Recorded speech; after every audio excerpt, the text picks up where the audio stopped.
dalam kitab sebelumnya zikir annal arda, bahwa bumi ini yarisuha, pewarisnya adalah ibadiyas salihun, hamba-hambaku yang saleh.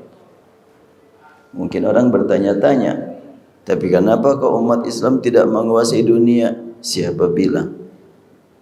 Yahudi yang bilang. Ada seorang militer, super militer Yahudi, dan dia disebut juga sebagai jurnalis yang terkemuka, bernama Moshe Dayan. Ini tersebar ungkapan dia melalui media sosial. Dia menyatakan bahwa umat Islam males baca. Kita bertanya-tanya, yang rajin baca siapa? Yang lebih rajin daripada umat Islam. Umat Islam membaca kitab suci setiap hari. Mana ada yang lain? Katanya umat Islam tidak mampu merancang dengan baik untuk program ke depan. Terus kota mana yang paling padat pengunjung dan mendapatkan pelayanan yang terbaik melebihi Makkah dan Madinah. Di Makkah, di Madinah terutama saat ini, subhanallah, padatnya luar biasa. Diatur, dilayani demikian baik. Kemudian, itu buat pribadi. Nah, sekarang buat manusia secara keseluruhan. Baik, kalau begitu kita boleh bertanya, kalau tower tertinggi di dunia milik siapa? Milik umat Islam. Hotel termewah di dunia milik siapa? Milik umat Islam.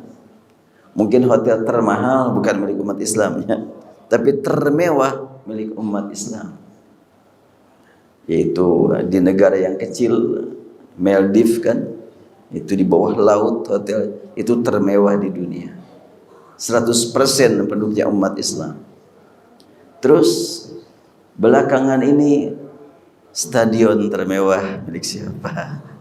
Milik umat Islam. Ini jelas dikunjungi oleh masyarakat seluruh dunia.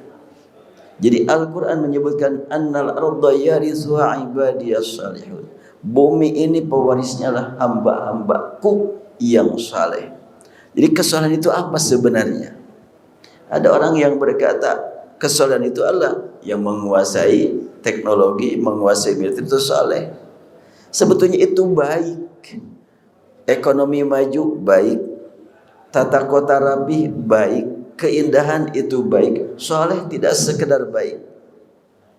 Tidak semuanya baik itu saleh.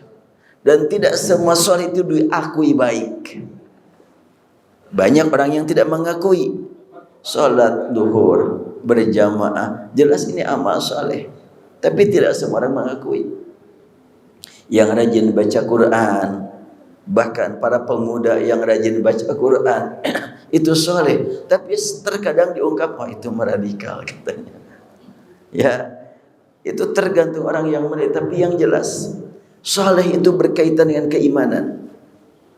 Kalau di antara seorang penceramah umpamanya, ada seorang penceramah berkata, saya pulang dari luar negeri, di sana umat Islam sedikit sekali, bahkan susah dicari, tetapi kehidupannya lebih Islami daripada umat Islam. Pernah, mungkin ada yang pernah berkata itu, ya pernah terdengar. Kita bertanya-tanya, apa yang dimaksudkan dengan kehidupan Islami? Kalau hanya sekedar rapi, bersih, teratur, disiplin, itu ma'ruf dalam bahasa Quran, baik itu.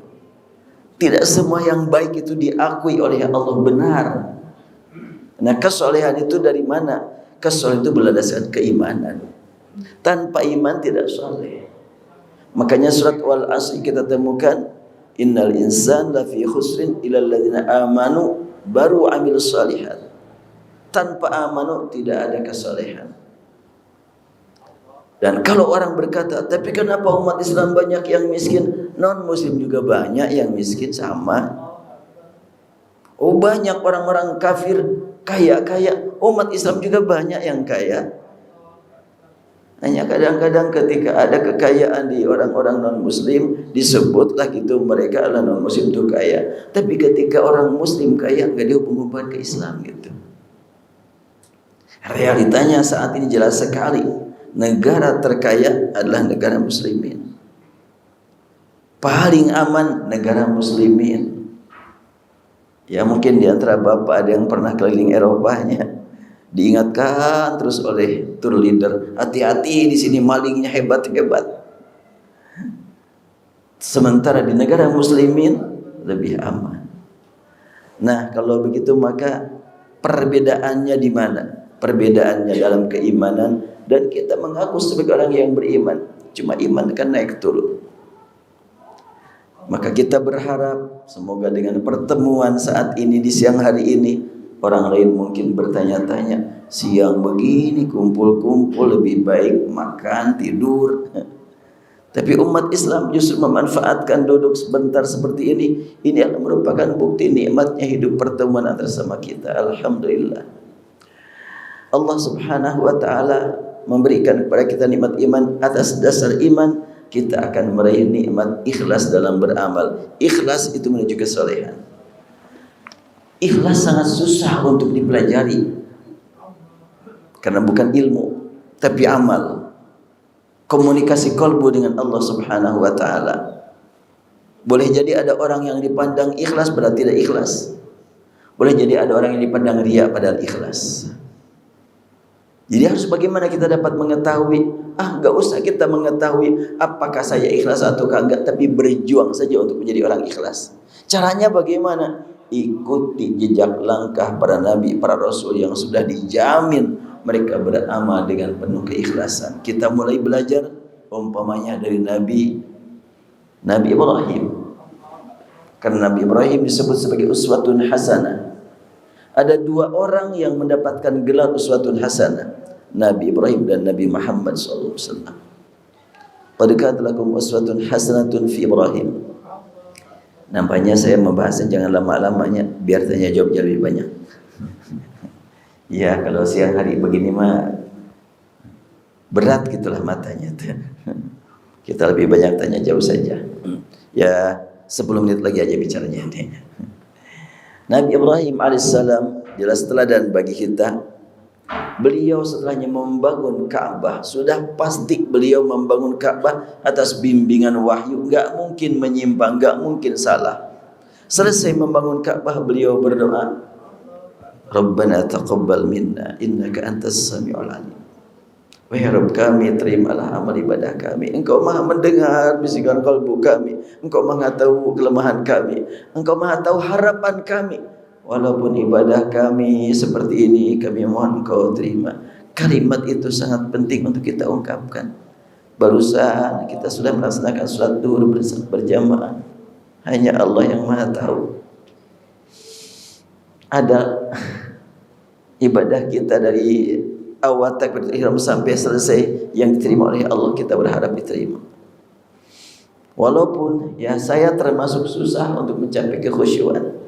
Ya kadang-kadang mungkin waktu takbiratul ihram khusyuknya, setelahnya berjalan ingat sana ingat situ. Ya walaupun bagaimana kita berharap Allah menerima amal ibadah kita. Ya Allah, susah sekali kita untuk meraih nikmat khusyuk. Nabi Ibrahim memberikan contoh kepada kita dengan kalimat taqabbal minna innaka antas samiul alim. Dari Ibrahim punya anak Ishak, Ishak punya anak Yakub, Yakub punya anak Yusuf. Nah, kita ambil pelajaran dari Nabi Yusuf. Nabi Yusuf yang sudah mendapatkan ujian sejak kecil sampai ABG, sampai remaja, sampai dewasa, sampai mendapatkan kedudukan ujian terus. Dan lolos sekian banyak ujian dilewati dengan istiqomah, dengan sabar, dengan tabah. Sudah banyak yang tahu lah bagaimana ujian yang dihadapi Nabi Yusuf. Secara global beliau dibenci oleh saudara-saudaranya. Gak tanggung-tanggung yang membenci saudara kandung. Dan bukti kebencian bukan cuma mulut, bukan cuma raut muka, tapi sampai dilemparkan ke dalam sumur. La haula wala quwwata illa billah. Tapi Allah yang menjaga seorang rasul, calon rasul. Maka ketika ada saudagar lewat ngambil air ternyata dapat anak. Ya, yang namanya saudagar cari duit dapat anak. Wah, di mana nih? Ganteng lagi, dijual di mana nih? Jual yang dipikirkan. dijual, maka laku. Wa syarbi thamanin bakhsin darahima ma'dudah wa kanu fi minaz zahidin, laku dijual dengan harga murah kepada salah seorang pejabat. Setelahnya remaja, kegantengannya semakin menggiurkan, membuat seorang wanita pejabat tidak tahan melihat kegantengannya, akhirnya menggoda terus-terusan. Tapi Nabi Yusuf bertahan sampai akhirnya sidang, sehingga Nabi Yusuf masuk dalam penjara. Dia yang benar tapi dia yang masuk penjara. Enggak aneh, zaman sekarang juga begitu. Enggak aneh, biasa-biasa aja. Sudah ada dari sananya. Difitnah Nabi Yusuf, coba. Dia yang digoda, malah dia yang masuk penjara. Yang menggodanya enggak. Begitulah kehidupan dunia. Nabi Yusuf memanfaatkan penjara untuk dakwah. Ternyata Allah Subhanahu wa taala memberikan kepadanya ilmu yang tidak dimiliki yang lain. Ilmu memahami mimpi. Ketika pemimpin negara bermimpi, Nabi Yusuf menyampaikan tafsirannya dengan kalimat tazra'una sab'an, di sini ada da'aban fama hasadtum fadharuhu. Ayat mengatakan ini mimpi menganjurkan kalian untuk bercocok tanam saat ini selama 7 tahun dan jangan dimakan kecuali seperlunya, hanya sekedar menyambung hidup, karena 7 tahun mendatang akan mengalami kesulitan hidup, pailit, kekeringan. Setelah itu ada tahun yang sangat subur, fihi yuwazun nas wa fihi ya'sirun. Nabi Yusuf dengan keilmuan yang Allah berikan kepadanya tidak dimiliki yang lain, akhirnya dia mendapatkan kedudukan. Asal mulanya oleh raja disuruh untuk menempati istana yang lengkap segala-galanya, tidak perlu kerja. Pokoknya sebagai tanda terima kasih kami, ini adalah fasilitas buat kamu. Tapi bagaimana Nabi Yusuf? Dia nolak. Dia ingin kerja, kapan lagi kita sibuk kalau bukan sekarang? Sudah diberi fasilitas kehidupan yang cukup segala-galanya, tetapi ditolak. Dia mengatakan ij'alni ala khazainil ardi inni hafizun alim. Aku mohon diberi tugas untuk menjadi pemegang keuangan negara, karena engkau tahu aku punya ilmu dan aku jujur. Jadi pemegang keuangan itu 2 syaratnya, profesional dan jujur. Saat ini kan banyak yang profesional kurang jujur, banyak yang jujur tidak profesional. Akhirnya acak-acakan laporan, ya gampang dijebloskan lagi karena kurang profesional. Nabi Yusuf hafizun alim, dan diberilah oleh raja tugas mengolah hal itu sampai subur rakyat Mesir. Akhirnya dipertemukanlah oleh Allah Subhanahu wa taala dengan orang tuanya. Sudah bertemu orang tua, bertemu saudara-saudara yang dulu memusuhi dia. Saudara-saudaranya sangat hormat kepadanya, sangat mengagungkannya. Tapi Nabi Yusuf tidak gila hormat. Justru beliau adalah menghormati orang tua. Wa rafa'a abawayhi 'alal 'arsy wa kharru lahu sujada. Orang tuanya dipersilakan untuk menempati singgasan yang sangat mulia. Saudara-saudaranya sujud dan sujud kepada Yusuf. Nabi Yusuf justru sujud menghadap kepada Allah. Saat sujud menghadap kepada Allah, mari kita perhatikan kalimatnya.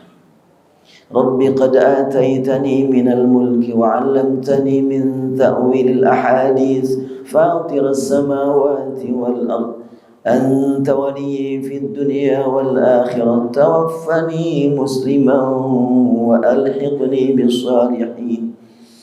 Nabi Yusuf memohon, ya Rabbku, telah engkau datangkan kepadaku ilmu memahami tafsir mimpi, dan engkau berikan kepadaku amanat kekuasaan dan kerajaan. Engkaulah pencipta langit dan bumi. Ya Allah, tawaffani musliman wa alhiqni bisalihin. Setelahnya kenikmatan demikian banyak engkau curahkan kepadaku, hanya engkau yang maha tahu betapa aku susah untuk mensyukuri nikmatmu. Orang mungkin memandang aku orang baik, tapi engkau maha tahu kelemahanku. Tawaffani musliman Aku takut ya Allah. Apa yang engkau takuti wahai Yusuf? Aku takut ya Allah, ajal kan pasti akan tiba. Takut ketika ajal tiba, aku tidak sedang dalam keadaan berserah diri kepadamu. Aku takut dalam keadaan lalai karena sekian banyak karunia yang kau curahkan kepada aku, membuat aku sibuk. Dan inilah yang harus diresapi oleh kita, terutama saya sendiri. Ya Allah, berat sekali untuk membuktikan diri kita sebagai orang yang berserah diri kepada Allah. Banyak kenikmatan, malah banyak lalai kepada Allah. Itulah bukti orang yang ikhlas menuduh dirinya sebagai orang yang belum saleh, menuduh dirinya sebagai orang yang belum bisa ibadah dengan benar, menuduh dirinya sebagai orang yang belum bertakwa. Kebalikannya, orang yang memandang dirinya sebagai orang yang saleh, yang baik, yang bertakwa, itu akan mengurangi ketakwaannya terus.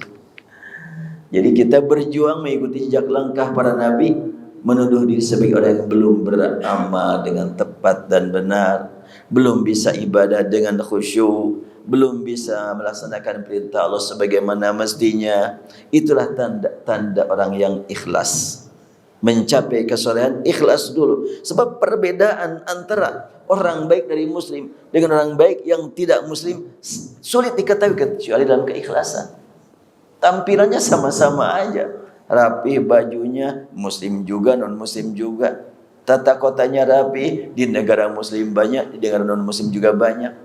Terus bedanya apa? Bedanya adalah komunikasi qalbu dengan Allah Subhanahu wa taala. Nah, kita belajar kepada para nabi.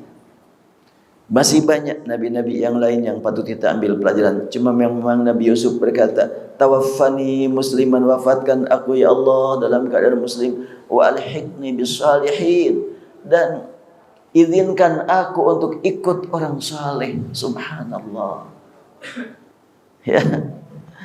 Tingkat Nabi Yusuf merasa diri belum termasuk golongan yang saleh dan memohon kepada Allah agar diizinkan di belakang orang saleh.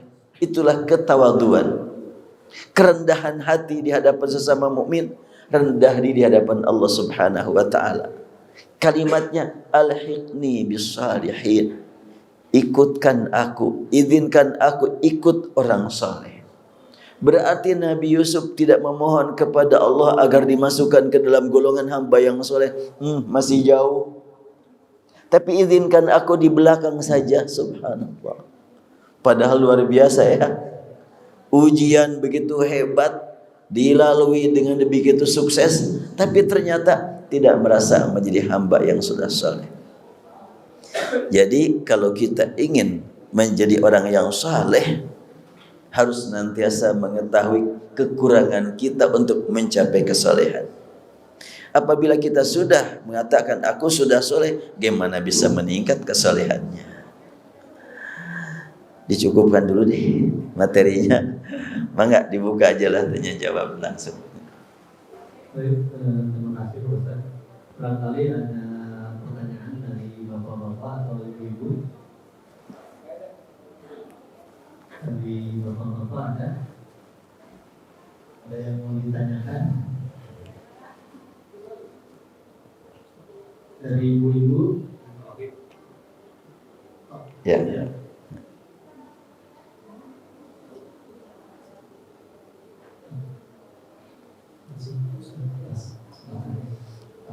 Bertanya terkait bagaimana kita menanamkan ke diri kita untuk memiliki mental yang harus menjadi kuat dan hebat, tapi tetap terkoneksi dengan Allah. Yes. Ya, ketika kita menyadari betul bahwa semua yang ada pada diri kita milik Allah, amanat dari Allah, untuk kita gunakan sebagai bekal menghadap kepada Allah. Kalau orang menjadi petugas, ditugaskan menghadap kepada orang besar, dia akan mempersiapkan dirinya, apa yang harus saya lakukan supaya diterima oleh dia. Kita berjuang supaya diterima oleh Allah Subhanahu wa taala. dan sangat luar biasa. Kalau orang umpamanya persiapan menghadapi orang yang dikagumi, yang disegani, tentunya dia berjuang mempersiapkan ini sesuai dengan kemampuan dia. Tapi kalau kita menghadap kepada Allah bukan sesuai dengan kemampuan kita, tapi memohon kepada Allah, Allah juga yang memberi kepada kita bekalnya.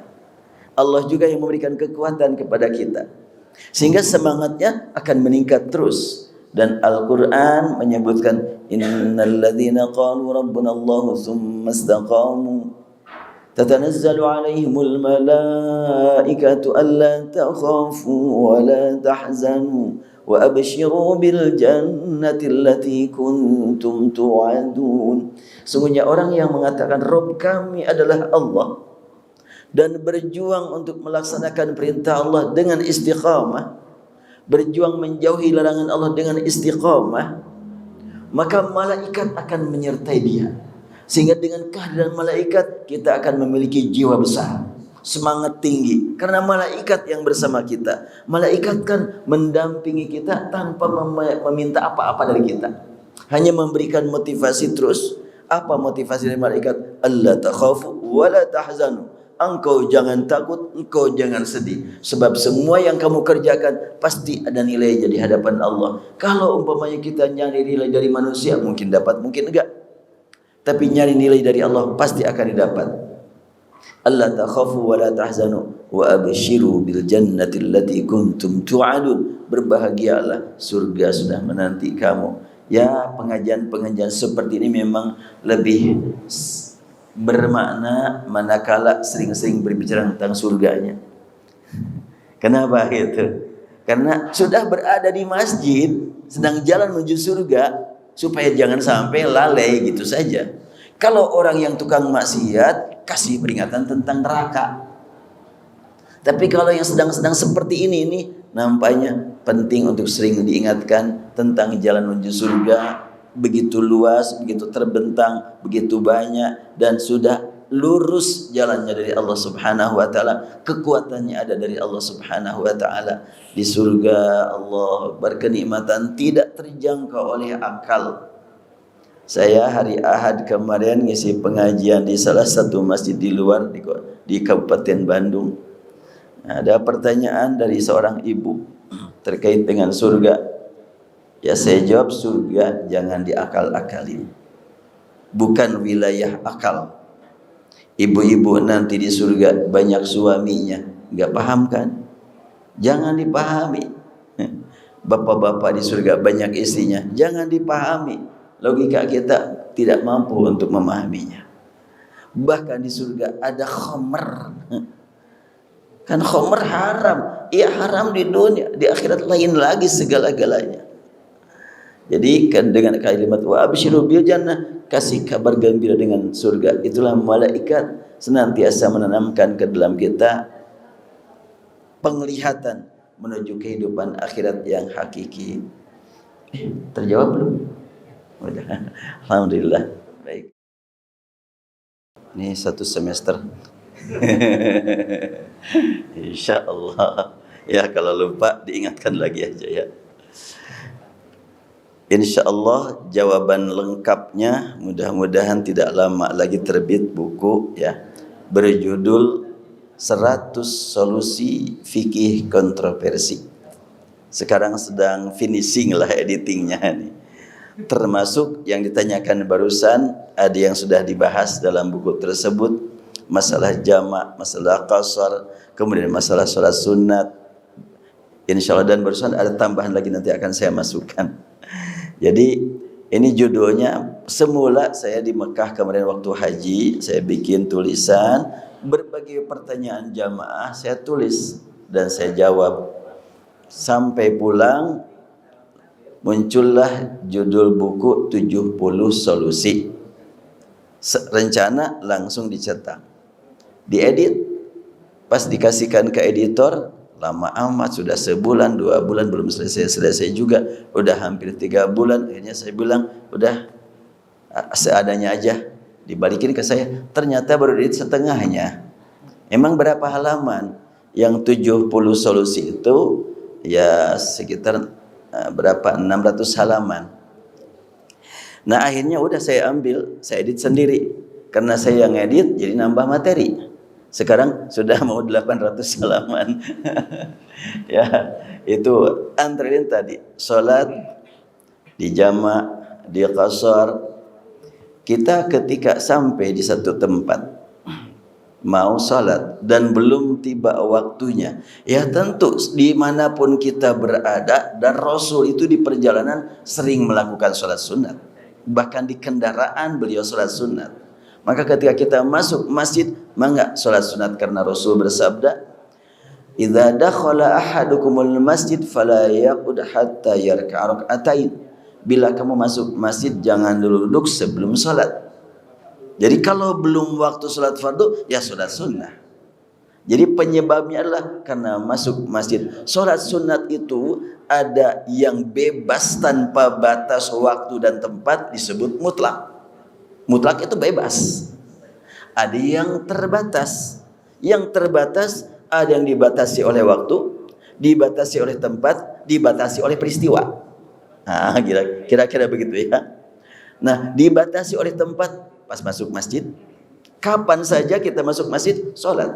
Termasuk setelahnya kita sholat asar di satu tempat, kemudian kita mau sholat maghrib, masuk ke masjid. Ya karena kita penyebab tempat, silakan sholat sunat. Kan nggak boleh sholat ba'da asar. Kita bukan sholat ba'da asar, sholat pas masuk masjid.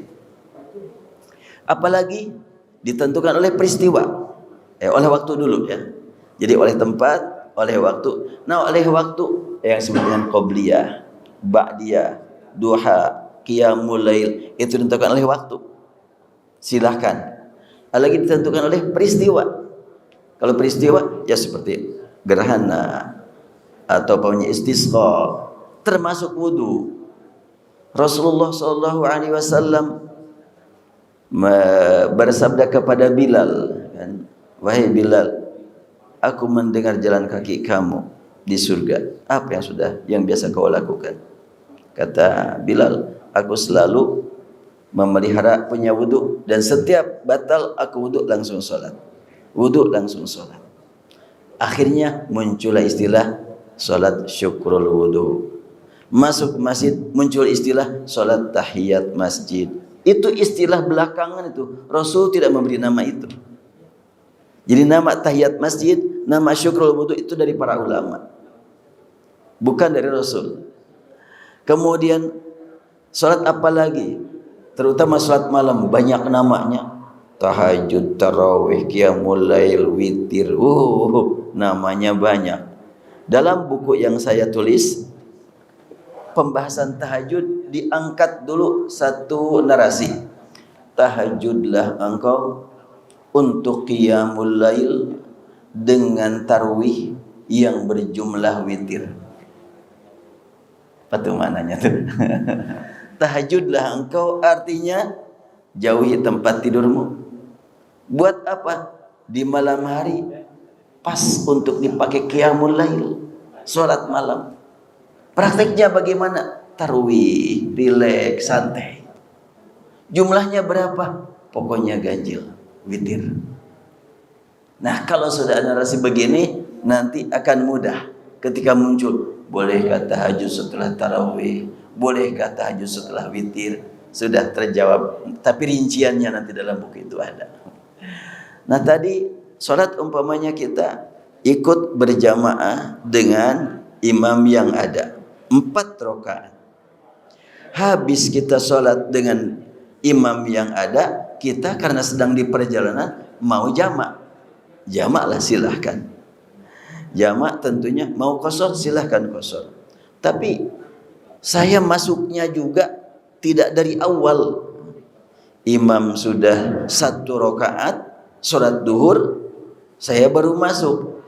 Qasar enggak, penuh juga, udah kelewat. Ya tentu ikuti imam. Kalau kita berjamaah tentunya ikuti imam. Imam 4 kita ikuti 4. Ketika selesai berjamaah dengan imam 4 rakaat dan kita mau sholat asar jamak takdim, ya silahkan dengan 2 rakaat. Kalau mau 2 rakaat, kalau mau 4, ya boleh-boleh saja. Karena Qasar dan jamak sepakat semua ulama menyebutnya adalah rukhsah. Artinya apa? Dispensasi. Semua dispensasi pilihan, bukan perubahan hukum. Cuma ada orang yang memahami rukhsah itu perubahan hukum, sehingga seakan-akan wajib. Dan itu terdengar langsung, saya mendengar langsung. Kalau kita sedang di perjalanan, pokoknya harus qasar, harus jamak. Yang mengharuskan siapa? Kan Rasul menegaskan, innallaha yuhibbu an tu'khadha rukhsah. Sungguhnya Allah senang sekali kalau rukhsahnya diambil. Iya, bukan berarti kalau rukhsahnya diambil dengan senang, kemudian kalau tetap mengembalikan kepada asal tidak senang, enggak begitu. Karena ada lanjutan. Innallaha yuhibbu an tu'khadha rukhsah kama yuhibbu an tu'khadha azaimuhu. Allah senang manakala ada orang yang memang mengambil rukhsah, seperti juga Allah senang ketika orang tetap melaksanakan sholat sebagaimana semula. Sekarang umpamanya kita sedang di perjalanan, bawa mobil sendiri, macet lagi. Udahlah kita masuk ke masjid, sholat dulu 4 rakaat, iya. Dijamak enggak? Nanti biar kita nikmati lagi masuk masjid lagi. Soalnya sekarang jalannya juga mau lihat masjid, keliling masjid. Bagus kayaknya. Udah keliling masjid. Saya berkali-kali diundang, ya, diminta untuk menjadi imam. Ini saya nanti acara sampai nanti, ya jangan dijamak lah, karena saya akan diminta lagi untuk jadi imam lagi nanti. Ya udah, saya tidak menjamak. Kenapa kok tidak jamak? Kan musafir, tidak ada perintah paksa musafir harus jamak, enggak. Bahkan Rasulullah SAW menjamak itu karena sibuk, bukan karena safar. Ya, ini harus diperhatikan.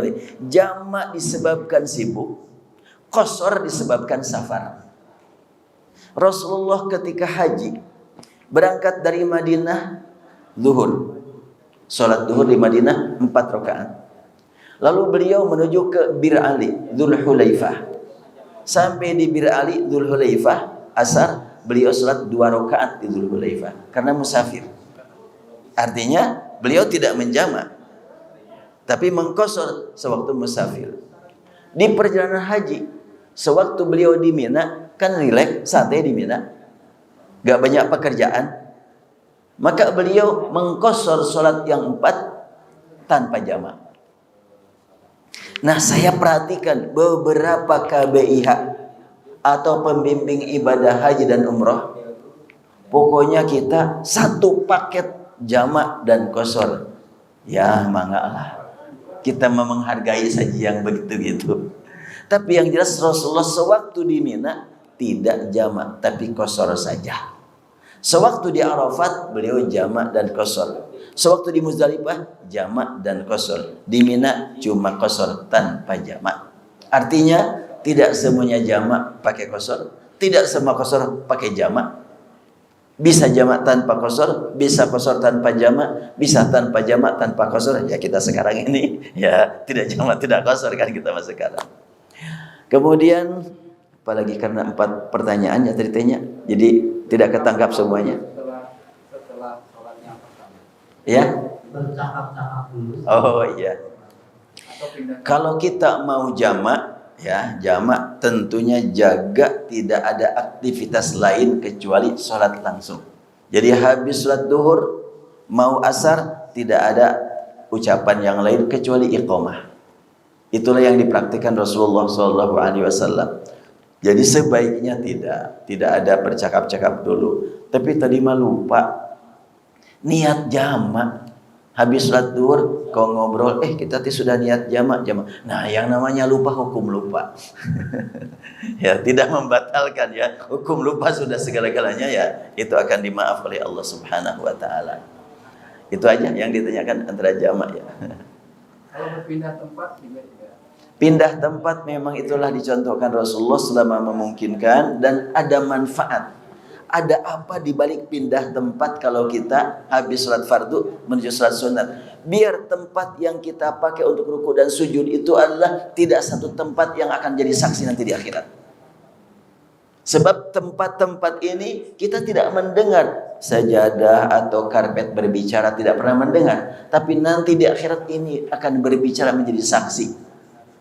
Dalam Al-Quran surat Al-Isra ayat 44 Allah berfirman, wa in min syai'in illa yusabbihu bihamdihi walakin la tafqahuna tasbihahum. Tidak ada sesuatu apapun yang diciptakan oleh Allah kecuali suka bertasbih dan memuji Allah.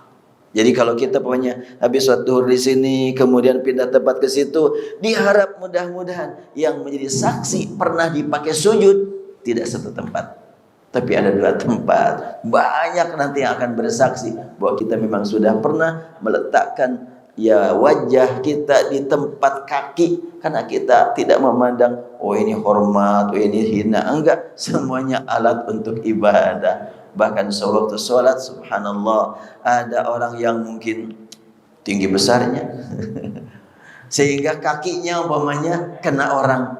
Apakah orang yang di belakang marah? Enggak, karena sedang sama-sama tunduk kepada Allah Subhanahu wa taala. Bahkan saya masih ingat, dan ini menjadi catatan sejarah buat saya, ketika saya jadi imam salat Jumat di Masjid Habibur Rahman.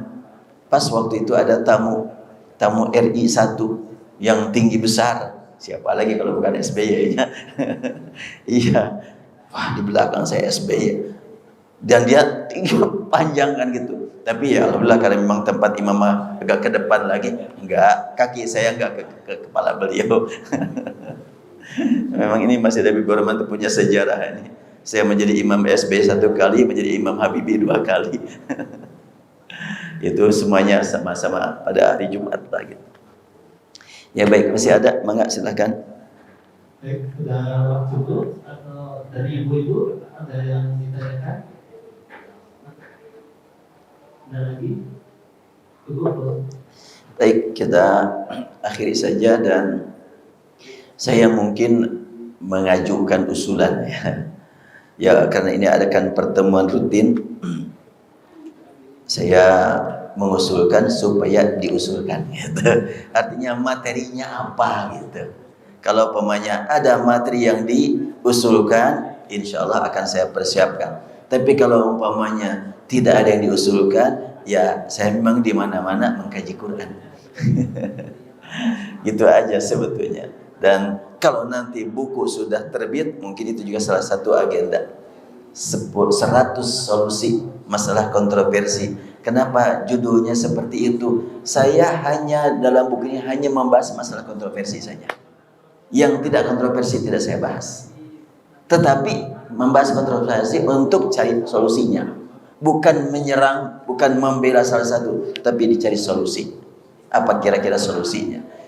Sudah jenuh menonton di YouTube berantem. Dan sebetulnya ustaz-ustaznya nggak berantem, tapi diadu domba terus, dan banyak yang terpancing gitu. Tanya ini terpancing, tanya terpancing. Hanya ya saya berusaha untuk membuat buku ini yang boleh jadi setelahnya terbit yang ini, nanti akan terbit lagi berikutnya. Karena yang 100 masalah ini cuma 3 bab: sholat, kurban, dan haji. Hanya itu saja. Sholat, kurban, dan haji. Sholat 32 masalah, kurban 17, sisanya haji 54 masalah.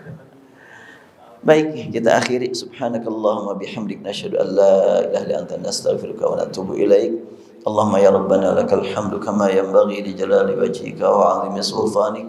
Ya Allah, ya Rahman, ya Alim, ya Alimul ghaibi wasyahada. Ya Tuhan kami, inilah kami hamba-hamba-Mu yang berkeyakinan Engkau melihat kami, Engkau mendengar kami, Engkau Maha Pengampun, menyediakan ampunan bagi kami. Ya Allah, ya Rahman, ya Tuhan kami, buka pintu ijabah bagi kami. Ampuni semua dosa kami, Allah. Limpahkan rahmat-Mu kepada kami, Allah. Dan kapanpun ajal menjemput kami mohon ya Allah, jangan Engkau wafatkan kami kecuali sedang dalam keadaan zikir, sedang dalam keadaan tunduk padamu.